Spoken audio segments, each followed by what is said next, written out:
Hey, everybody. This is Stu. Hey, this is David.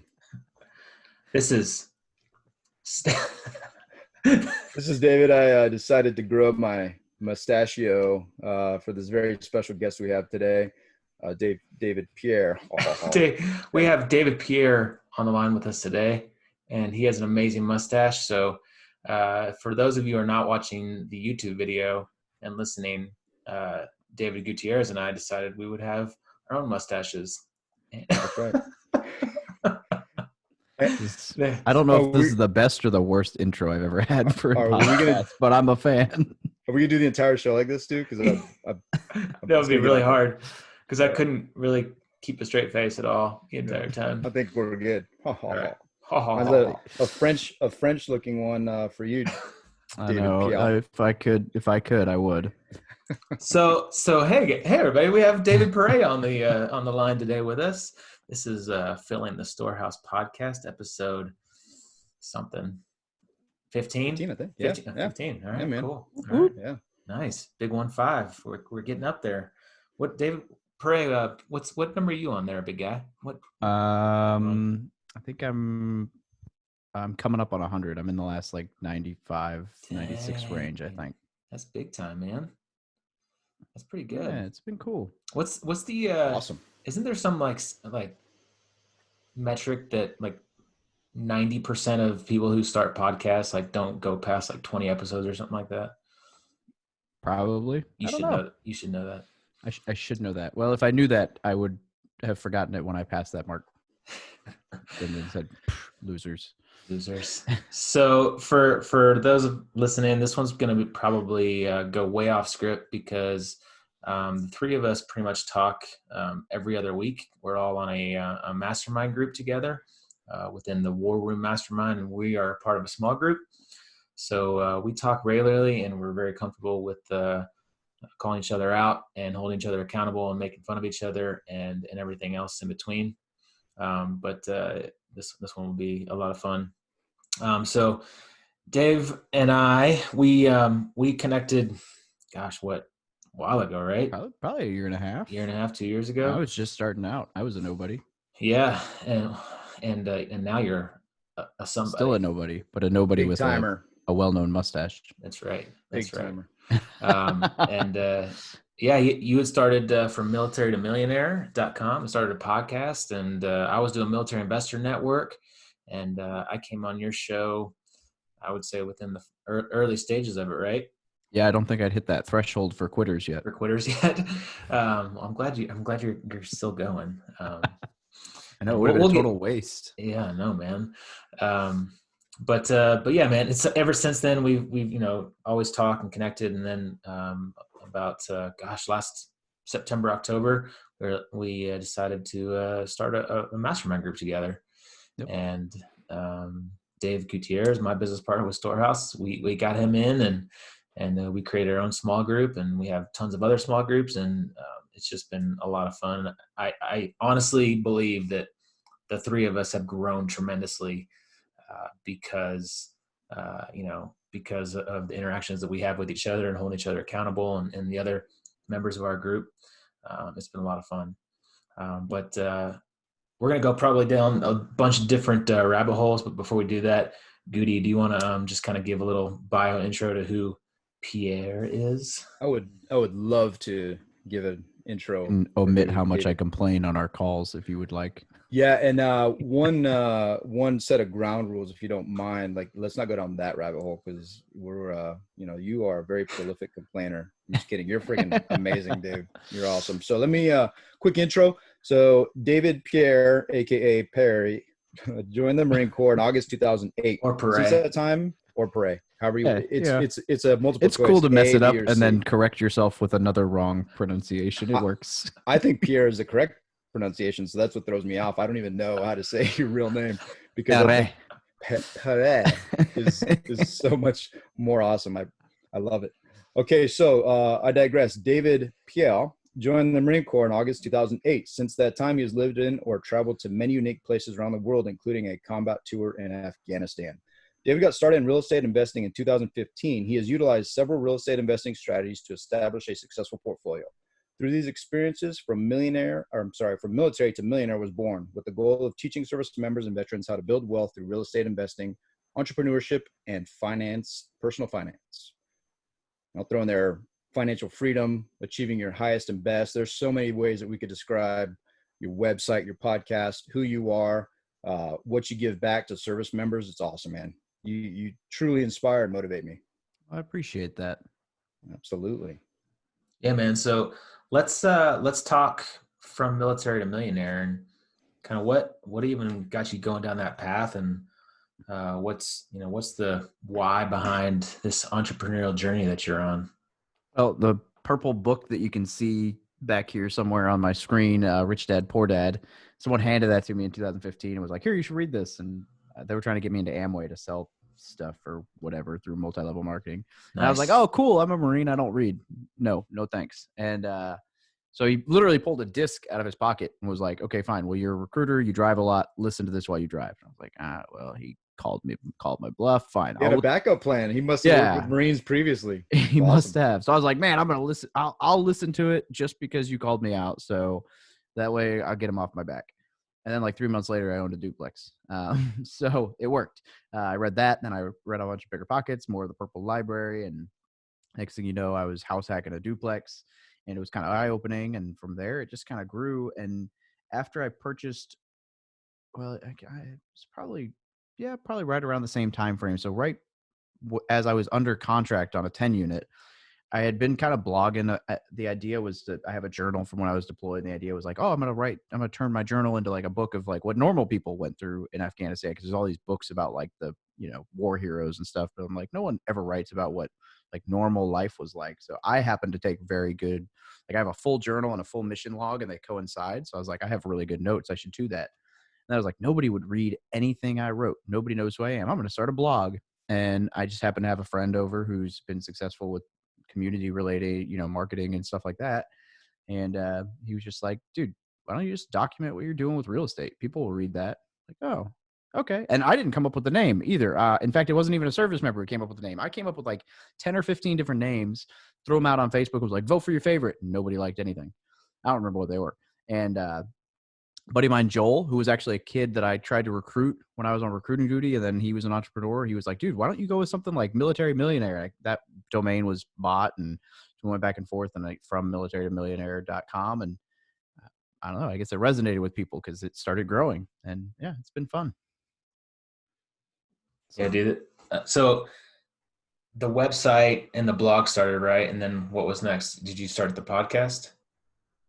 Podcast came later. It was website, blog, and then I think Instagram, and then I had a Facebook page. It was a while before I opened the group. And then from there, probably grew to YouTube next. And then I kind of did like 2 or 3 interviews with someone. And that same person who told me to write a blog was like, dude, just pull the audio and make it a podcast. Because I'd been saying like, I don't want to mess with a podcast. I can't deal with another thing. Ironically, the podcast is probably the most bang for buck that I've had. And I'm like, I was being stupid. So anyway, I should have just done it in the first place. But yeah, so that happened. It was probably right about a year, like 11 months to a year that I launched my first podcast episode. In all this time, you're still active duty military, full-time, still deploying, not deploying. What tell us a little bit about that side of it. I haven't deployed since then, but I've been in a few big exercises. So you guys, Navy, I don't know if either of you ever been part of RIMPAC? Rim of the Pacific or whatever. So that's like the biggest. Oh, yeah. So I was stuck on a different island in Hawaii for like almost 2 months doing RIMPAC, and I was still trying to like get stuff out. I mean, I'd been putting episodes out ahead of time, trying to get stuff done in time. So that was probably the one time that I ever came like close to missing. But I'll tell you, as much as it's been a pain in the rear, I have yet to miss a single episode of the podcast. Like I've not missed 1 week. I haven't missed 1 week with a YouTube video, at least the 2 that I tell myself I'm going to do. I haven't missed 1 week with a blog post. And most of that's just because I'm like 2 months ahead now, so that I can't, like, I have a buffer because, yeah, I definitely get sent places where I'm not able to access my stuff. But no full deployments. I wish. I've been volunteering for deployments, but, not that time of year anymore. Well, what's the mission behind From Military to Millionaire? What's the why behind it all? it started with me just documenting what I was doing so I could show my kids, like, your dad's not a total schmuck. And then it really just kind of grew into like, man, I made so many mistakes, and the education system is okay in the military. They've got financial education, but it's hard for them to reach people, like, because you got to get off work to go talk to them, and your command might not, it's just kind of a pain sometimes. It's not super convenient. So it just kind of grew into, maybe I can just be someone that people can find, and I can help answer those questions and showcase, like the biggest thing I could do right now is if I could find a way to get a hold of every single person go to boot camp and tell them how to use their TSP. Just set it up like this and never touch it again. I mean, that right there could create millionaires. I would have at least double, if not triple, what I do in it right now if I'd known what I was doing when I first joined the Marine Corps. And I would be set. Like, I would never have to put another penny in it, and it would grow to $1 million before I retire. And so it's just, I don't know. It's just kind of the big why at this point is just to help as many service members as possible get out from under that stupid stigma of buying a 25% interest Mustang and just get out of the military, whatever that is. Whenever you get out after 4 years, 10 years, 20, 40, whatever, and not have to work again unless you want to, or at least have your finances on track to be in that situation. Because too many people get done with the military and they have no purpose anymore. Their identity is stripped, and now they struggle both financially and mentally, and it creates a strain on service members. So, yeah. No, that's awesome. And just a quick plug for your website. We'll get to it a little bit later as well, but you can give the specifics on how to get to you, but just tell us a little bit about that. Cause just looking at there's so much content, there's podcasts, there's deals, there's, old deals that people can look at. There's so much stuff. And to me, it just is so intriguing. You talk about the big why, but just tell us a little bit about, the website, just when you drive, service members there and how they can really, grow and develop through that. Well, it's actually a kind of an interesting question, because that's grown a lot over the years, and I've tried to keep it somewhat easy to understand, but there's a lot on there for sure. The blogs are there. You can use the search bar and you can find a blog post on almost every topic. They're broken into a few different categories: real estate, finance, personal development. The podcast obviously has its own tab. I have an investor portal and some other stuff on there. Some like a shop with some t-shirts, and I have a really cheap course and link to our mastermind group and stuff like that for people if they want to get some personal development in. The biggest thing with that is probably there's a start here page that kind of walks you through some posts that you should read if you're just getting into real estate, and some about me and stuff like that. But I mean, I don't know. I mean, the biggest thing I would say to anyone getting on the website is, like, I've tried to be as transparent as possible. That's why the deals are on there.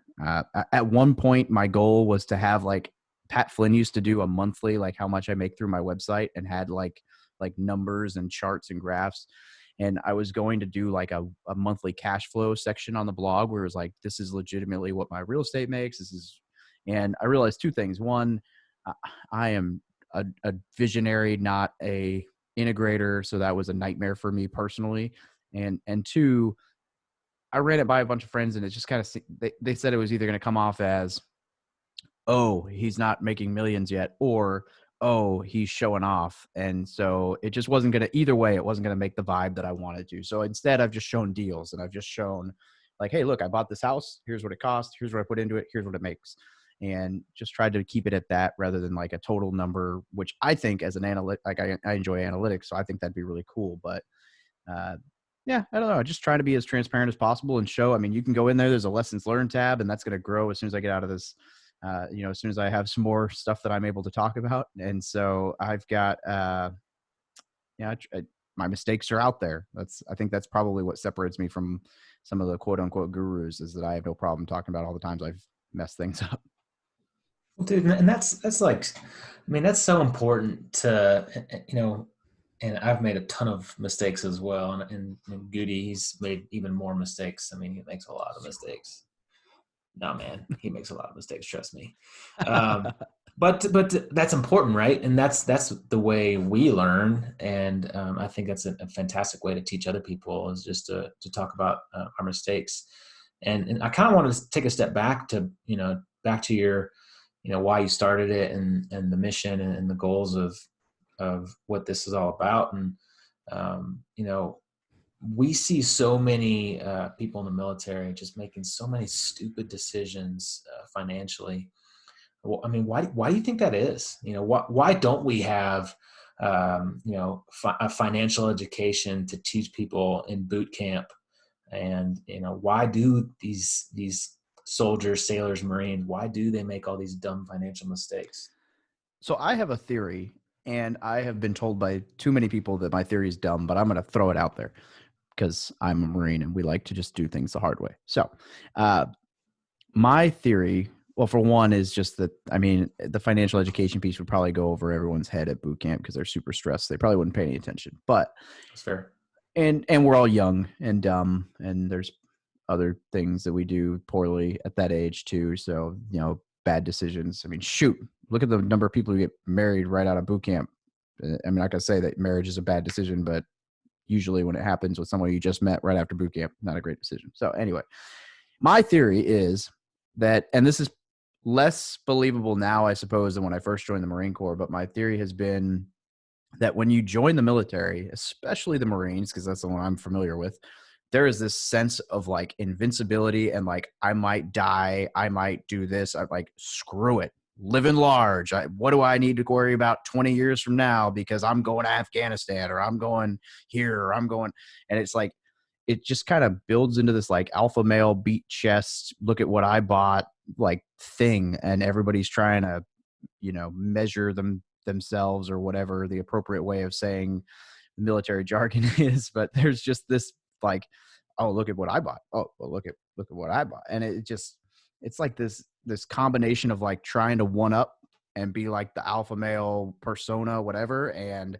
well, why do I have to worry about 30 years from now? Because I don't know what's going to happen then. You know, I'm in the military. Who knows? And I just kind of think that like mentally, it just sets you up for, I don't know. There's definitely some really poor decisions made by youngsters, myself included. I made most of those poor decisions when I was young. Not the Mustang, but a Harley. So, Well, you and that's know, what I love about it, though. So I made a bunch of mistakes. You know, we have, from the Naval Academy, we had our career starter loan, and I think a lot of young people have this consistent paycheck, something that they've never had before. They have this independence, and they're young, and I think you hit on that. But what I love about what you do, what I love about the website, what I love about your focus and your why is that's leadership, right?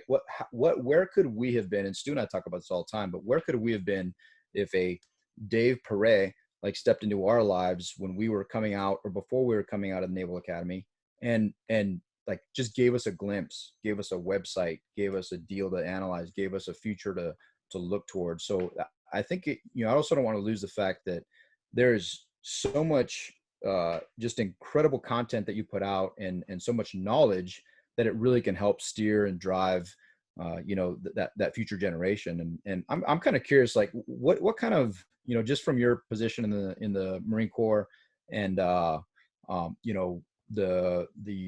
young Marines, the young devil dogs that you serve with, are you getting a lot of traffic that these guys, a lot of opportunities to teach them, a lot of opportunities to mentor and kind of guide through this path? it's like a double-edged thing. Ironically, we did an interview with another Marine not too long ago, who was Stuart Scheller, I believe is how you say it. And basically he talked about how what got Talked me to about drag him on the being an show is, entrepreneur, right? yeah, in the Yeah, that one. military and Yeah, that how one's it's, awesome. yeah, and like how it's shunned essentially. I mean, I literally remember getting a fitness report leaving my last command, same reviewing officer, like same guy that it goes to after my boss, who had marked me as like in his top. So, well, you guys understand how the brackets are done, but in his top percent, dropped a tier. And I was like, what changed? I took on an extra billet and took the guy above me's spot to go on this exercise and did well at it. Like, I didn't drop anything off my plate, but I added something to it and succeeded. Why did I go down? Oh, you just don't seem as passionate about the Marine Corps right now because you're doing all this other stuff. Really? Like, I do it at 4 a.m. and I'm still here. And that was, so I've definitely seen that side of it. But I've also gotten to the point where the other day I'm in my office and my colonel is asking me how to start a podcast. And I've got a lieutenant colonel or a chief warrant officer 5 asking me about refinancing and stuff like that. I helped a Marine who is he should be a corporal soon, but helps Marine buy. I mean, he bought $1 million triplex in California that, I mean, in California terms, cash flows. Like, he's not making thousands of dollars a month, but he's went from paying $3,000 a month to live somewhere to paying like less than $1,000 a month to live somewhere. And he's building equity and he's paying down principal. And there's the intangibles, right? The intangibles of the education that he earned, that he's going to earn from that place as well. Absolutely. And so it's been cool. There's been a very mixed, there's very much a like, you doing stuff outside of the Marine Corps, shame on you. But there's also very much a like, hey, people really appreciate the fact that they have someone to ask. And it's actually really funny at work the other day. I was sitting there and someone like came in and right in front of my Marines, he's like, oh, not super, but he's like, I follow you on Instagram. And all my Marines were like, did you just get fanboyed? I'm like, no, I mean, that's, it's legit, but it was funny. So you get both sides, I think, in the military. What I think is really cool is that, I mean, David talks about being a leader, but I mean, you're leading up and down. I mean, like, just like you said, you have colonels coming to you, asking you about starting a podcast. And, we have in our mastermind group, we have, E4 to Yeah. 05. And, man, how cool is that? That like, and It's crazy. A lot of it is, they're listening to you, they're watching you, they're reading your stuff, they're listening to your podcast. And man, I think that's really cool, man. It's been weird for sure. I mean, one of my friends out here is kind of right around the corner, and he's a major, and he actually signed up to be a test pilot, a coaching course I was thinking about doing, until I realized it was just going to take too much time and I have to wait till I'm out of the military to dedicate that much time to it. But he was one of my few first test pilots. I just knew him as Dave, and then he moved out here and we went to grab coffee and he was a major. And I was like, oh, hey, like, it just never came up, but really good dude. I mean, he mentors me on a lot of stuff, but yeah, it's cool. It's really cool to be in a situation where it's like, yeah, I still have all these roles in the military, but on a outside of the military, I'm able to help people and stuff. It's good. And I think the military, we do a great job of the hierarchy, and there's a requirement and necessity for that kind of stuff, and all the Navy tradition and fraternization, all that kind of stuff. There, it's when you're in a fight, and you're in war and service, like there's a lot of requirement and a lot of need for that. But I think what's super interesting is if you get too locked into that mindset, you don't recognize the level of influence that you have. And I think you're a perfect person that's just, you've really highlighted that, up and down the chain of command, but it's incredible to any of our listeners out there, that kind of status doesn't really even matter. It's your influence and the things that you do and the way you drive. I just got off the phone with one of our repeat buyers, one of our biggest investors, and he's this young Marine that just got out of the Marine Corps, going back home, and he's bought 3 houses from us now. And he said, hey, I just bought another one in Memphis, and I want to get, I'm almost ready to get back on the list. Dude, you just closed like last week. So it's awesome. It inspires me, like fires me up. It humbles me. And I'm just like, man, I want to be like that guy. So it's incredible. It's incredible. So let's talk about, and let's not ruin it for everybody, because I know you're going to talk a lot about this at the Veterans RE Live conference. But let's just talk a little bit. I mean, we're kind of just on the subject of your website and the podcast, and let's talk about content marketing and how you've grown and how that has helped you grow in your real estate career as well. Well, I think the cool thing is content marketing for starters. I should probably talk about what that is. And essentially it's networking, but it's networking in like the most exponential way possible. I can go to a meetup and I can hang out with all 12 people there and meet them all and build great relationships. And that's wonderful. But if you took the same amount of time and you made a really solid video that was evergreen and ranked on YouTube for something, people would find you. And for prime example, I have a video about the thrift savings plan that ranks. If you type in how did I get rich with my TSP on YouTube, I will pop up. I think probably still number 1. And I get over 50 views a day, or over 50 views every 48 hours. I think it's actually like 100 and something right now, like 130 views in the last 48 hours. The video is over a year old. And so what I did was I came up with a subject, and it does not always work out that way, right? Some of them just flop. But content marketing is getting yourself out there in such a way that people can find you, and which has been great, because what I realized for a long time is I was trying to reach 18-year-olds, 19-year-olds, 20-year-olds and tell them like, look, this is what you need to learn before you get into financial issues. But the reality is they're not looking for that before they get into financial issues. But once they hit that problem, they're going to go start figure like, hey, how do I get wealthy with this? How do I fix this? How do I do this? And if you can rank for those words, then they'll find you when they're looking for that stuff. And so content marketing is just getting yourself out there. I mean, the podcast is great. Podcasting builds credibility. It allows you to interview people. I mean, just like this, like we're getting to talk. And this may not be a prime example because we talk all the time, but like podcasting has allowed me to talk to people that would never have given me any time. Oh, look at that. The TSP military. Number one pops up. I had to hold you accountable and check you on it. Well, I appreciate that. And so like, for example, Bill Allen, the guy who's putting together Veterans Live, when I first started this whole thing, I bet you that if I had called Bill and said, hey, can I have an hour of your time? I would never have gotten through his calendar, right? Like, who am I? But instead it was like, hey, you have a really cool story. Welcome to my Facebook group. Would you be interested in talking on my podcast? And we recorded like a 45-minute, 50-minute podcast. And I got to ask him every question I would have wanted to ask him. And then when the podcast got done, we sat and talked for another 20 or 30 minutes afterwards. And time that I would have never been able to lock down on someone. And I've had some guests like that where I'm like, man, there's no way that I would get, I've got one coming out soon with Jason Redmond, the Navy SEAL who got shot like 7 times and, you know, has been building businesses ever since. And like, how would I ever get through that schedule as just a nobody, right? To just talk on the phone. And so podcasting is a great way to boost credibility, get in front of people you wouldn't have normally been able to get in front of, interview people that you want to learn from. And there's just so much content marketing, it goes into everything, social media, YouTube, you know, there's a kind of a personality to each. Basically what I've done is just get in front of people and share their stuff to try to make them look like rock stars. And then, you know, if they share it with their sphere, I grow a little bit. I really don't actually know what I'm doing right now because the last month everything started to go more vertical on my YouTube channel went up like 60% in every possible metric this last month. And I have no idea what happened, but I'm not complaining. So it's not easy to get started. It takes a long time to get stuff moving. It takes a long time to get used to talking to a camera.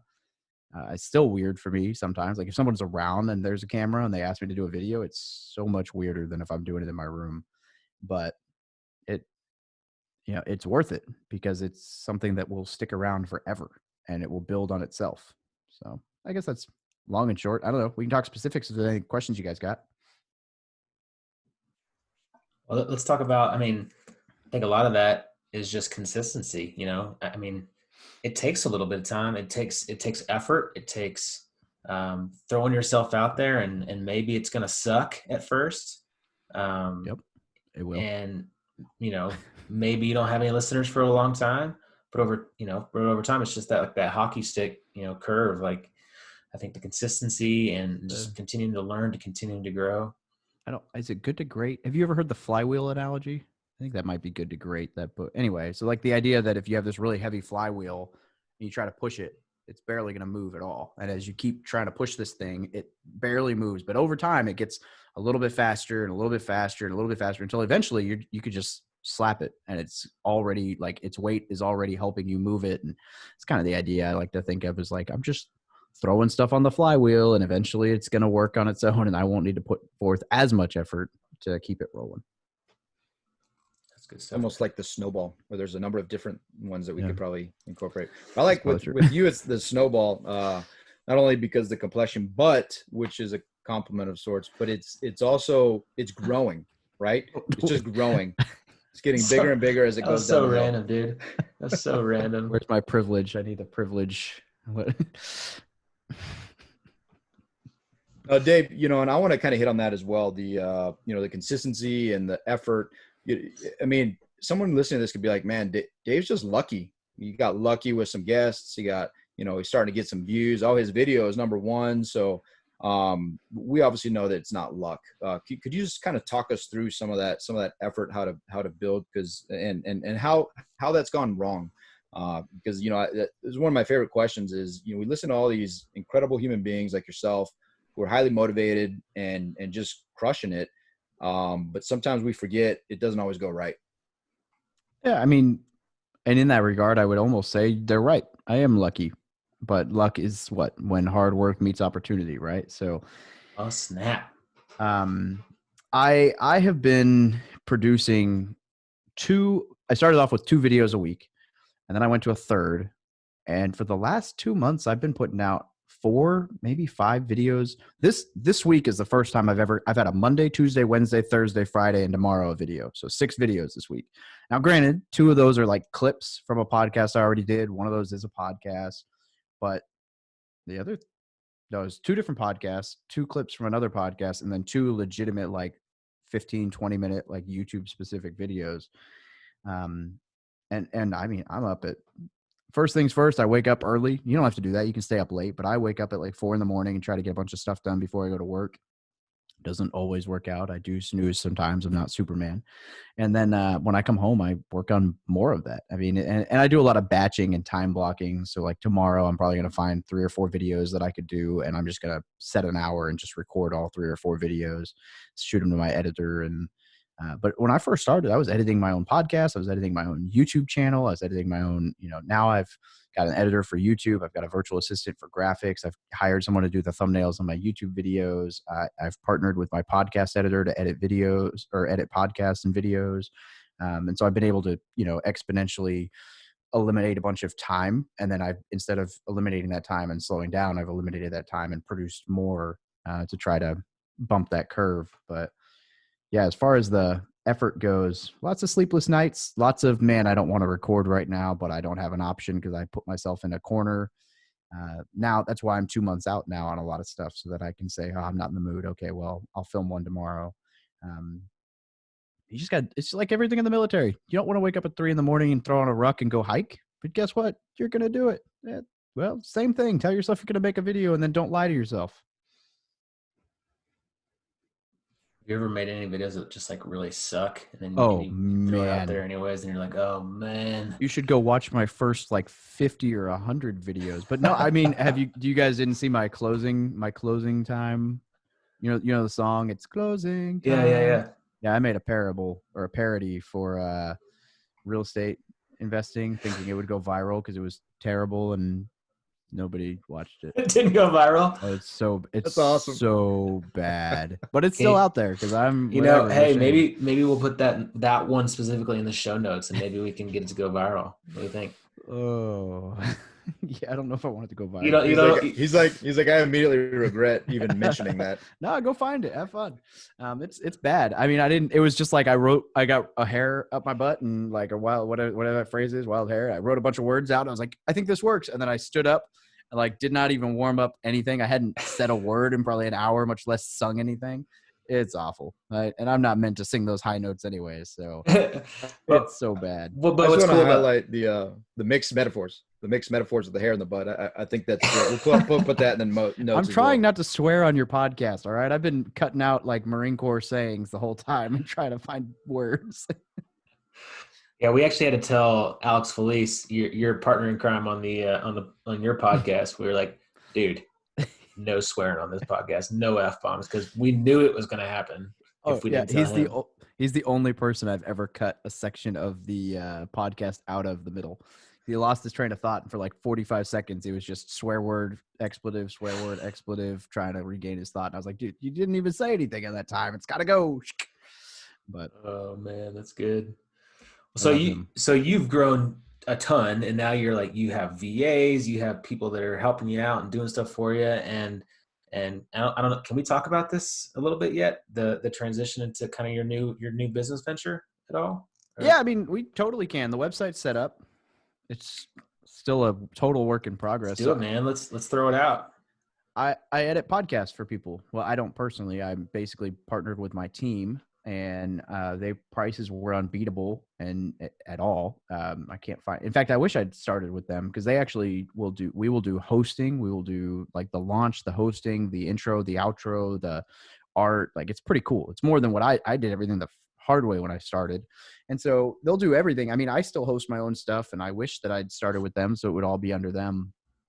So yeah, we started doing that because people, I don't want to say bug, but I mean, like it was like a weekly thing. People ask me how to start podcasts and give me the editor's information. I'd probably referred 6 people to my editor, and I was like, I am missing a huge opportunity here.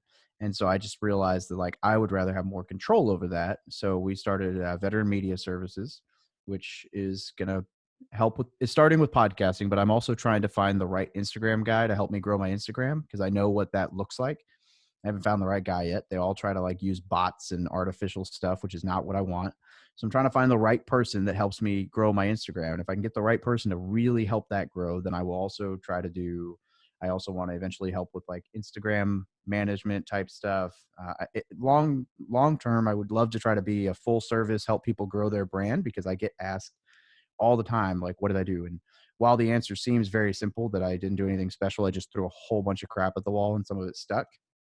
The reality is people don't even know where to start. And most people aren't willing to read 4 books on YouTube growth and watch 2 courses and pay for them. And I mean, 300 videos in the last year and a half. You know, most people want to know, okay, well, you did all that. How do I make this happen faster? So Yeah, they if I want it can kind of, now. exactly. So if I can help make that more of a reality for people at a price that's not an eye gouge, then great.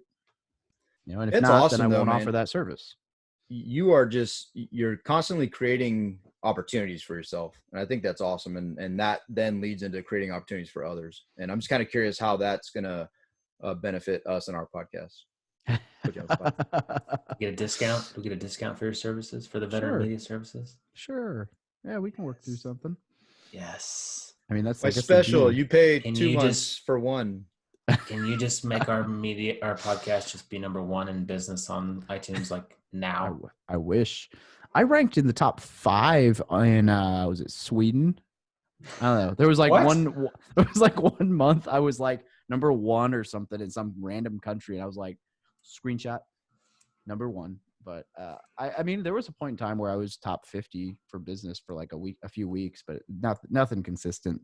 I mean, you can't compete with guys like Joe. I don't. Did you guys hear about Joe Rogan the last month?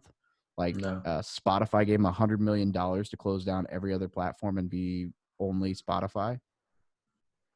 Like, crazy. Wow. How am I supposed to compete with Joe Rogan? We'll get You know? hey, we'll get there. Yeah. We'll get there. Veteran Media Services is going to get us there. I feel it. There you go. Cool, man.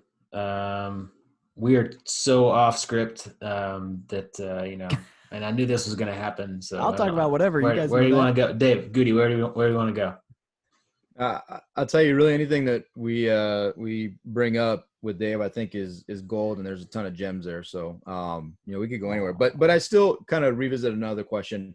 Can you tell us when things went bad, when it wasn't, you know, when things aren't so awesome, and how you push through that? Oh, so many different ways. For one, seeing people, comparing yourself to other people is always a recipe for disaster, right? And so, for example, a friend of mine, JJ, started a YouTube channel the same time I did and produces less videos than I do. And he's got over 30,000 subscribers, and I'm encroaching 5,000.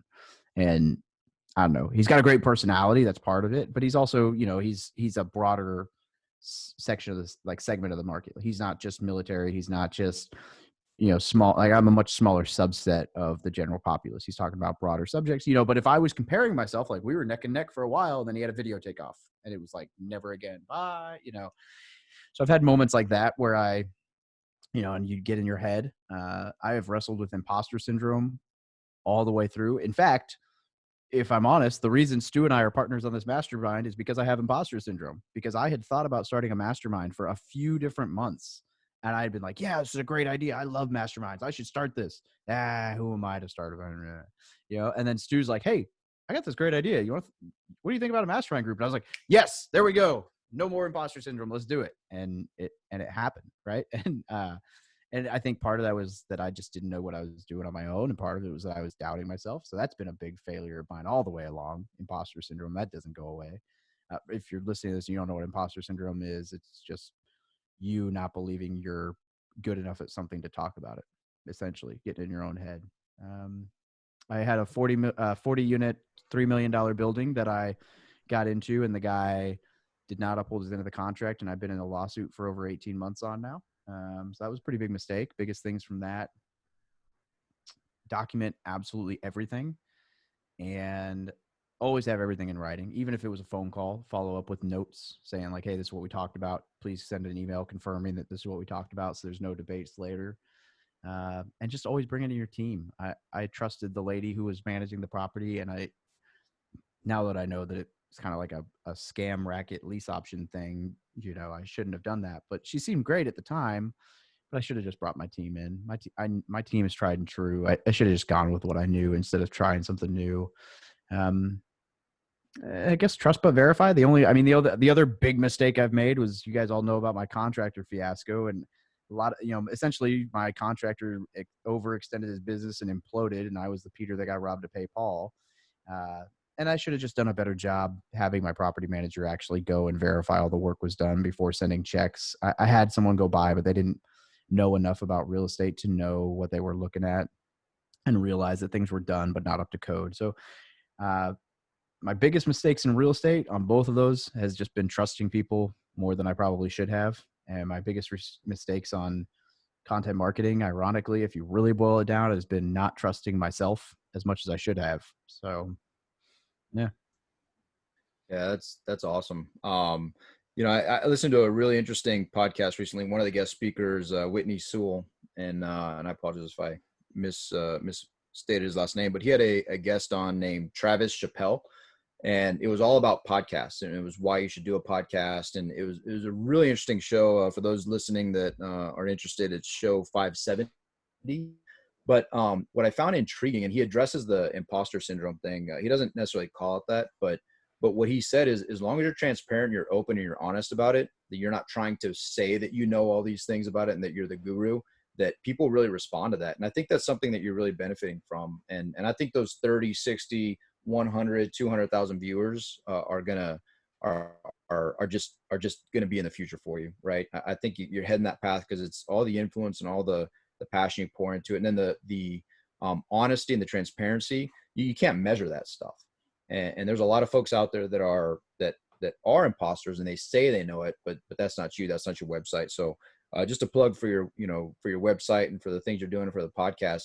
People will learn a ton by exposing themselves to the content that you're putting out. So while I understand what you're saying, the fact that you're transparent and open about it is I think tried and true, and will definitely lead to success. So keep it up. That's awesome, man. Well, I appreciate it.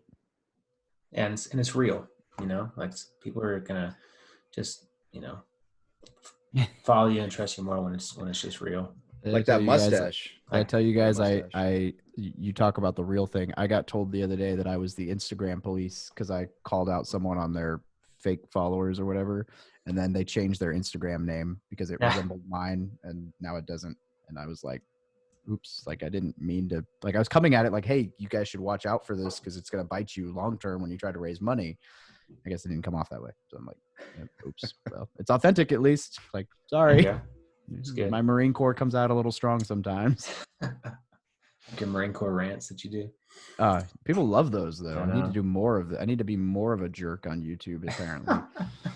Well, we could go on forever, and then I got kiddos in the background there waiting for me to get off, and Goody's probably the same. But let's get to these last questions. So, what's your favorite education resource, book, podcast?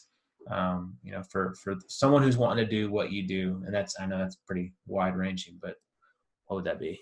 Sounds a lot like a question I ask on my podcast. Hey, what are you talking about? I should have my answer already for that since I ask it all the time. You can't say Rich Dad, Poor Dad. I can't. No. If you were looking to get into real estate, I would say the book on rental property investing or how to invest in real estate from Bigger Pockets is pretty good. They do a really good job of breaking that stuff down. But I think for service members, it's this big, thick one. I always like backwards that one, the 4-hour work week, because in the military, or the 80-20 principle, they're both kind of the same concept. But like the military, there's this stigma with a lot of people where it's like, I get paid this much, I have to be at work this long. How can I do the least amount of work in this time because I want to go home and I don't want to have to do my work?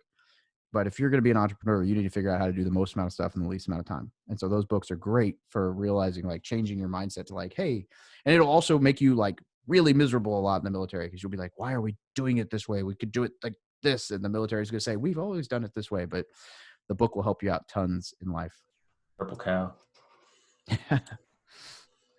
Awesome. Thanks, Dave. If you could tell your younger self something, what would it be? Read books. I would probably tell myself that there is life after the military, and I need to start preparing for it. Whether I like it or not, I'm going to leave, and I should leave in a way that I'm set rather than leave in a way where I'm going to be working as a Walmart greeter. That's why everyone should have a side hustle and be an entrepreneur while they're in the military. That's just my thoughts. Yeah. All right. What one piece of advice would you give another service member? You don't need to buy that. You don't need to buy that. I love it.